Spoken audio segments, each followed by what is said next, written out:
देखो next chapter है directing. Directing के एमसीक्यूज में सबसे पहला क्वेश्चन है, which of the following is not the barrier of communication. Barrier of communication का मतलब क्या होता है कि जब हम लोग किसी से कम्युनिकेट करते हैं तो उसमें अगर कुछ बाधा आता है तो उसको हम लोग क्या कहते हैं, बैरियर कहते हैं। ठीक है, तो यहाँ पूछा गया कौन सा बैरियर नहीं है, मतलब किससे बाधा नहीं आता है। डेमोक्रेटिक लीडरशिप से आएगा, क्योंकि डेमोक्रेटिक लीडरशिप का मतलब होता है कि सब कोई अपना अपना लीडर टाइप में, सबके पास अपना डिसीजन मेकिंग पावर है, तो ऑब्वियसली वो मेरा बात सुनेगा क्या, लेस इंपॉर्टेंस के साथ सुनेगा, तो ये एक बैरियर होता है। रेसिस्टेंस टू चेंज, हम कुछ भी बोल दिए बट वो चेंज होना नहीं चाहता है, तो ये भी क्या हो गया, एक बैरियर हो गया। डिस्टेंस, देखो डिस्टेंस जितना ज्यादा होगा कम्युनिकेशन में उतना ही क्या होगा, प्रॉब्लम होगा, तो ये भी बैरियर है। बट फेस का जो एक्सप्रेशन होता है ये थोड़ा सा लाइट है, मतलब ये भी बैरियर होता है बट उतना परफेक्टली ये बैरियर नहीं होता है, क्योंकि बोलना और एक्सप्रेशन दोनों अलग मैटर है, तो हम लोग क्या करेंगे, एक्सप्रेशन को ही टिक करेंगे। तो इनमें से कौन सा बैरियर नहीं है, तो ऑप्शन क्या हो गया, expression. Which of the following is not included in directing, देखो इनमें से कौन सा डायरेक्टिंग का पार्ट नहीं है। देखो वर्कर को अगर डायरेक्ट करना हो, बताना हो कि काम को ऐसे करना है, उसके लिए मोटिवेट करना पड़ेगा, लीडरशिप देना पड़ेगा, कम्युनिकेट भी करना पड़ेगा, एंड डिलीगेशन ऑफ अथॉरिटी ये डायरेक्टिंग का पार्ट नहीं है, क्योंकि डिलीगेशन ऑफ अथॉरिटी ये किसका पार्ट होता है, ऑर्गेनाइजिंग। ठीक है, ग्रेपेवाइन कम्युनिकेशन इज नॉन एज, ये बहुत बार आता है। ग्रेपेवाइन कम्युनिकेशन का मतलब कौन सा कम्युनिकेशन होता है, इनफॉर्मल कम्युनिकेशन। देखो जहां पे कोई भी किसी से भी कम्युनिकेट कर सकता है, इस कम्युनिकेशन को हम लोग क्या कहते हैं, ग्रेपेवाइन कम्युनिकेशन। ठीक है, याद रखना ग्रेपेवाइन कम्युनिकेशन का मतलब क्या होगा, कोई भी किसी से कम्युनिकेट कर सकता है, तो इसको हम लोग क्या कहेंगे, इनफॉर्मल कम्युनिकेशन। बहुत बार एग्जाम में आता है। ग्रेपेवाइन कम्युनिकेशन का दूसरा नाम क्या है, informal communication. Which of the following is the ultimate need in the Maslow's need hierarchy theory. देखो याद, इसका लॉन्ग क्वेश्चन भी करके जाना, मैस्लोज नीड हिरार्की थ्योरी का जो है ना लॉन्ग क्वेश्चन भी बहुत इंपॉर्टेंट है। तो मैस्लोज नीड हिरार्की थ्योरी में 5 लेवल्स ऑफ नीड था। पूछा गया है कि सबसे लास्ट वाला नीड क्या है, सबसे लास्ट वाला नीड क्या होता है, that is need of self actualization. सबसे लास्ट वाला नीड क्या है, नीड ऑफ सेल्फ एक्चुअलाइजेशन। और सबसे बेसिक यानी सबसे पहला वाला नीड क्या था, physiological need, food shelter etcetera. अच्छा, resistance to change is a dash barrier of communication. देखो तुम बदलना ही नहीं चाहते हो, ये कम्युनिकेशन का बैरियर है, लेकिन कौन सा बैरियर है, ये पर्सनल है, क्योंकि यहाँ पे तुम्हारा पर्सनल मैटर आता है। ठीक है, तो रेसिस्टेंस टू चेंज कौन सा बैरियर है, पर्सनल बैरियर के अंडर में आएगा। Who propounded the theory of hierarchy of need in management world, इसको याद रखना इंपॉर्टेंट है, ये आएगा भी। Hierarchy of need theory, need का हिरार्की थ्योरी। ठीक है, ये मोटिवेशनल थ्योरी है, ये किसका था, अब्राहम मैस्लो। ठीक है, किसका था, मैस्लो। इसका पूरा नाम है मैस्लोज नीड हिरार्की थ्योरी, इसको हम लोग कहते हैं Maslow's need hierarchy theory. Which of the following is not an element of directing, इनमें से कौन सा डायरेक्टिंग का पार्ट नहीं है। देखो डायरेक्ट करने के लिए सुपरवाइज करना पड़ेगा, इंडक्शन देना पड़ेगा, कम्युनिकेट करना पड़ेगा। अच्छा सॉरी, इंडक्शन नहीं हुआ, ये तो कम्युनिकेशन का पार्ट है, सॉरी इंडक्शन पार्ट है ऑर्गेनाइजेशन का। और लीडरशिप, तो देखो सुपरविजन भी है, कम्युनिकेशन भी है, लीडरशिप भी है, इंडक्शन डायरेक्टिंग का एलिमेंट नहीं है, क्योंकि इंडक्शन कहाँ पर आता है, ऑर्गेनाइजिंग में, इंट्रोड्यूस करना वर्कर को रेस्ट ऑफ द ऑर्गेनाइजेशन के साथ। The last need in hierarchy theory, Maslow का नीड हिरार्की थ्योरी का जो लास्ट नीड है वो कौन सा होता है, सेल्फ एक्चुअलाइजेशन। ये बहुत बार एग्जाम में आता है, लास्ट नीड कौन सा, सेल्फ एक्चुअलाइजेशन, सबसे टॉप वाला नीड होता है। Hierarchy of need was developed by, देखो हिरार्की ऑफ नीड्स को कौन डेवलप किया था, Abraham Maslow. Hierarchy of needs को कौन डेवलप किया था, अब्राहम मैस्लो। इसका पूरा नाम है Maslow's need hierarchy theory. Exchange of opinion and information in management is called, देखो अगर तुम अपने ओपिनियन को एंड इंफॉर्मेशन को एक्सचेंज कर रहे हो, ठीक है, तो इसको हम लोग क्या कहेंगे, कम्युनिकेट कर रहे हो, बातचीत कर रहे हो, मतलब अपना इंफॉर्मेशन किसी और को देना और दूसरे से इंफॉर्मेशन लेना, that is called communication. Directing is the function of, देखो डायरेक्टिंग का काम जो है वो किसका काम होता है, टॉप मिडिल लोअर, तो यहाँ पे सारा हो जाएगा, क्योंकि डायरेक्टिंग का काम टॉप का भी होता है, मिडिल का भी होता है और लोअर का। टॉप वाला मिडिल को डायरेक्ट करेगा, मिडिल वाला लोअर को, और लोअर वाला वर्कर को डायरेक्ट करेगा। The process of stimulating people, देखो वो प्रोसेस जिसके जरिए पीपल को हम लोग क्या कहते हैं, स्टिमुलेट करते हैं। स्टिमुलेट करने का मतलब लगभग फोर्स करना या इंस्पायर करना, to action to accomplish the desired goals. Stimulate करना, इंड्यूस करना, ये सब टर्म अगर आएगा तो याद रखना क्या होता है उसका मतलब, motivation.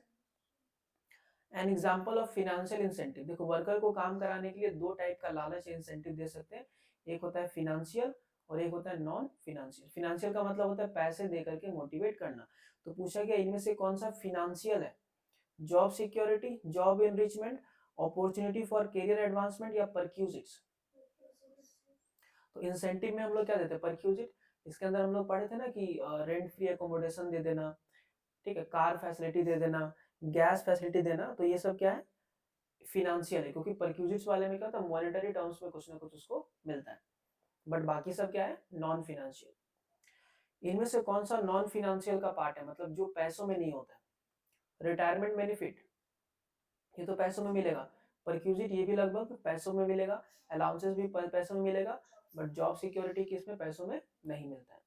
Which of the following is not the function of supervisor, इनमें से कौन सा सुपरवाइजर का काम नहीं है। देखो सुपरवाइजर का मतलब होता है उसके अंडर में जितना भी वर्कर आ रहा है उन सभी को क्या करना, देख रेख करना, दैट इज कॉल्ड सुपरवाइजर या सुपरविजन। तो सुपरवाइजर का कौन सा काम नहीं है, स्टाफिंग, प्रिजर्विंग रिकॉर्ड, रिकॉर्ड्स को रखना, कौन क्या काम किया नहीं काम किया, तो सुपरवाइजर का काम रहेगा। लीडरशिप करना, मतलब उनके लीडर के तौर पे काम करना, मतलब उनको मोटिवेट करना, ये होता है। हैंडलिंग ग्रीवेंसेस, उनके प्रॉब्लम को सुनना। और एक बच गया स्टाफिंग, तो स्टाफिंग सुपरवाइजर का काम नहीं होता है, क्योंकि देखो स्टाफिंग का काम किसका होता है, मिडिल लेवल मैनेजमेंट का, ठीक है, और सुपरवाइजर किस में आता है, लोअर लेवल में आता है। सुपरवाइजर प्रिजर्विंग रिकॉर्ड्स करेगा, लीडरशिप करेगा, हैंडलिंग ग्रीवेंसेस करेगा, बट स्टाफिंग का काम नहीं करता है। सुपरवाइजर का काम है सिर्फ वर्क को देखरेख करना। इनमें से कौन सा सुपरवाइजर का फंक्शन है यानी कि काम है, टू प्रिपेयर वर्क शेड्यूल, कौन क्या काम करेगा कब करेगा उसको बनाना, ऑर्डर देना और इंस्ट्रक्शन देना, ये भी काम किसका होगा, handle the grievances of the worker, worker के प्रॉब्लम को सॉल्व करना, ये भी होगा। लास्ट ऑप्शन है ऑल ऑफ दिस, तो आंसर क्या हो जाएगा, all of this. The person who acts as a link between management and worker, देखो मैनेजर एंड वर्कर के बीच में जो लिंक का काम करता है इसको हम लोग क्या कहते हैं, सुपरवाइजर। देखो बाकी ऑप्शन भी देख लो, प्रेसिडेंट ये तो टॉप में आता है, छोड़ ही दो, सेक्रेटरी ये भी नहीं होगा, डायरेक्टर ये तो खुद ही मिडिल में लगभग आता है, हाँ डायरेक्टर मतलब बोर्ड ऑफ डायरेक्टर का बात नहीं करें, नॉर्मल डायरेक्शन करने का जो काम होता है, ठीक है। तो सुपरवाइजर एग्जैक्टली याद रखना, सुपरवाइजर काम करता है क्या करने का, लिंक करने का, किसको, मैनेजमेंट को और वर्कर को। मैनेजमेंट और वर्कर के बीच में कौन आता है, सुपरवाइजर। फिर है which of the following does not belong to Maslow's need hierarchy theory, इनमें से कौन सा मैस्लोज नीड हियरार्की थ्योरी में नहीं आएगा। नीड ऑफ सेफ्टी आता है, सोशल नीड आता है, सेल्फ एक्चुअलाइजेशन आता है, बट नीड ऑफ पावर नहीं था, ये नहीं आता। Which of the following belongs to Maslow's theory hierarchy needs, इनमें से कौन सा मैस्लोज नीड हियरार्की थ्योरी में आएगा। देखो सेल्फ एक्चुअलाइजेशन है जो बार बार हम लोग पढ़ चुके हैं, ये टॉप में आता है, सबसे ऊपर वाला है ये है। थ्योरी ऑफ हियरार्की, देखो थ्योरी ऑफ हियरार्की, नीड का बात होगा मतलब मोटिवेशन, और मोटिवेशन से कनेक्टेड एक ही थ्योरी है किसका, मैस्लो का, अब्राहम मैस्लो। देखो फिर है लैक ऑफ अटेंशन इज, मतलब हम कुछ कम्युनिकेट कर रहे हैं तुमको बता रहे बट तुम्हारा अटेंशन नहीं है, ये कम्युनिकेशन का बैरियर हो गया, एक बाधा हो गया, बट ये कौन सा बाधा है, तुम्हारा अटेंशन अगर नहीं है, तुम्हारा अटेंशन अगर नहीं है तो सिमेंटिक बैरियर। सिमेंटिक बैरियर का मतलब होता है तुम्हारा माइंडसेट एकदम फिक्स है, नहीं सुनना है तो नहीं सुनना है। फिर आता है तुम्हारा साइकोलॉजिकल बैरियर ऑफ कम्युनिकेशन, मतलब थोड़ा मेंटल में के लिए, ठीक है। फिर है ऑर्गेनाइजेशनल बैरियर, मतलब बिजनेस में कुछ प्रॉब्लम, और पर्सनल बैरियर ऑफ कम्युनिकेशन, एक पर्सनल हो गया, ठीक है। तो तुम्हारा अटेंशन नहीं है, उसके पीछे का रीजन क्या हो गया, साइकोलॉजिकल मतलब मेंटल, ठीक है। हाँ अगर अटेंशन नहीं है, अटेंशन नहीं है मतलब अटेंशन तो माइंड से होता है ना, तो लैक ऑफ अटेंशन, अटेंशन नहीं है मतलब वो थोड़ा साइकोलॉजिकल बैरियर है। साइकोलॉजिकल का मतलब क्या, थोड़ा सा माइंड का बैरियर है कि वो नहीं सुनना चाहता है उसको। The barrier which is created in communication bye status is, देखो जो बैरियर स्टेटस से बनता है, किससे, मतलब बहुत बार होता है ना कि एक जो एक्स ऊपर में काम कर रहा है उसके नीचे वाई काम कर रहा है, ठीक है, तो वाई अगर कुछ बोलेगा तो एक्स नहीं सुनेगा, क्योंकि वो बोलेगा कि वो लोअर लेवल में काम कर रहा है, उसका सजेशन हम क्यों सुने। तो एग्जैक्टली ये कौन सा बैरियर हो गया, ऑर्गेनाइजेशनल बैरियर हो गया, ठीक है, क्योंकि वो बैरियर कौन क्रिएट करता है, ऑर्गेनाइजेशन खुद। नेक्स्ट है which of the following is an advantage of informal communication. देखो इनफॉर्मल कम्युनिकेशन से फायदा क्या होता है, मतलब कोई भी किसी से कम्युनिकेट कर लेगा तो क्या इंफॉर्मेशन ऑर्डरली जाएगा, एक लाइन में जाने वाला है नहीं, लेकिन इंफॉर्मेशन देखना क्विक फ्लो होता है, कैसे फ्लो होगा, क्विक। तो इनफॉर्मल में जो भी इंफॉर्मेशन होता है वो कैसे फ्लो होता है, क्विक फ्लो होता है। और इनफॉर्मल कम्युनिकेशन हम लोग को साइकोलॉजिकल सेटिस्फेक्शन प्रोवाइड करता है, क्या प्रोवाइड करेगा, साइकोलॉजिकल सेटिस्फेक्शन। तो इनफॉर्मल कम्युनिकेशन जो होता है वो कम्युनिकेशन क्या होता है, बहुत ही ज्यादा क्विक, क्योंकि जितना भी इनफॉर्मल कम्युनिकेशन होगा वो ऑलवेज वर्बल होता है, कैसे होता है, verbal. Which of the following is a limitation of formal communication. अच्छा फॉर्मल कम्युनिकेशन क्या होता है, जो रिटर्न में होता है नॉर्मली, अगर रिटर्न में बातचीत सब कोई करेगा तो ऑब्वियसली वो क्या होगा, थोड़ा स्लो मूविंग प्रोसेस होगा, ठीक है। इनमें से कौन सा डायरेक्टिंग का एलिमेंट नहीं है, डायरेक्टिंग में मोटिवेशन आता है, कम्युनिकेशन आता है, सुपरविजन भी आता है, बट प्लानिंग नहीं आता है। Which of the following is not a non monetary incentive, समझना ध्यान से, इनमें से कौन सा नॉन मॉनेटरी इंसेंटिव नहीं है, मतलब कौन सा मॉनेटरी है, ठीक है, कौन सा पैसों में मिलता है, promotion, bonus, competition, stability of work. Stability of work का मतलब रिटायरमेंट, प्रमोशन ऊपर भेजना, बोनस एंड कंपटीशन, देखो कंपटीशन भी नॉन मॉनेटरी होगा, बट प्रमोशन एंड बोनस, देखो प्रमोशन में भी तुम्हारा सैलरी वगैरह तो बढ़ेगा, लेकिन एग्जैक्टली ज्यादा मॉनेटरी फील कौन दे रहा है, बोनस, ठीक है, तो आंसर क्या हो जाएगा, bonus. The basis of implementation of planning is, देखो तुम कुछ प्लान बनाए तो उस प्लान को लागू करना पड़ेगा, हाँ या ना, अब उस प्लान को वर्कर को बताना पड़ेगा, तो उस प्लान को वर्कर को बताएंगे किसके जरिए, ऑर्गेनाइजिंग, डायरेक्टिंग, मोटिवेशन या कम्युनिकेशन, कम्युनिकेशन करना पड़ेगा, कम्युनिकेट करना पड़ेगा। Which of the following acts as a basis of coordination, देखो कोऑर्डिनेशन का बेस एक होता है कोऑपरेशन, होता है ना, अब यहाँ पे कोऑपरेशन वाला तो ऑप्शन नहीं है, तो तालमेल बैठाने के लिए हमको क्या करना पड़ेगा, कम्युनिकेट तो करना पड़ेगा, ठीक है, तो कोऑर्डिनेशन के लिए क्या जरूरी है, communication.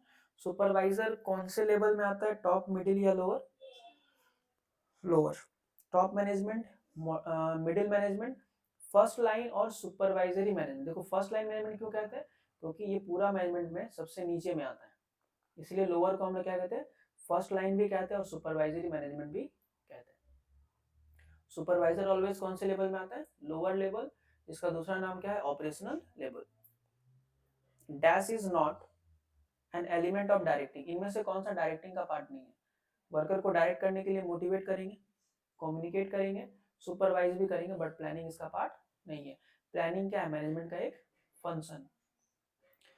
The end to motivation will be, अच्छा मोटिवेशन का एंड मतलब मोटिवेशन कब खत्म होगा, अचीविंग गोल, ऑब्जेक्टिव अचीव करने के बाद, satisfying wants, doing action, resolve the tension, tension खत्म करने के बाद, काम को कंप्लीट करने के बाद, या सेटिस्फाई करने के बाद, क्योंकि जब सेटिस्फाइड हो जाओगे हर चीज से तो कोई भी चीज तुमको मोटिवेट नहीं कर पाएगा, मतलब सेटिस्फाई होने के बाद ऑटोमेटिक मोटिवेशन क्या हो जाता है, खत्म हो जाता है। ठीक है, लास्ट है, good management brings about order and consistency by drawing up formal plans. जो एक अच्छा मैनेजमेंट होता है, brings out order and consistency, एक अच्छा मैनेजमेंट ऑर्डर लाता है, कंसिस्टेंसी लाता है, फॉर्मल प्लान्स बना करके, इसको हम लोग क्या कहते हैं, लीडरशिप, मैनेजमेंट, विजन या इंस्पिरेशन।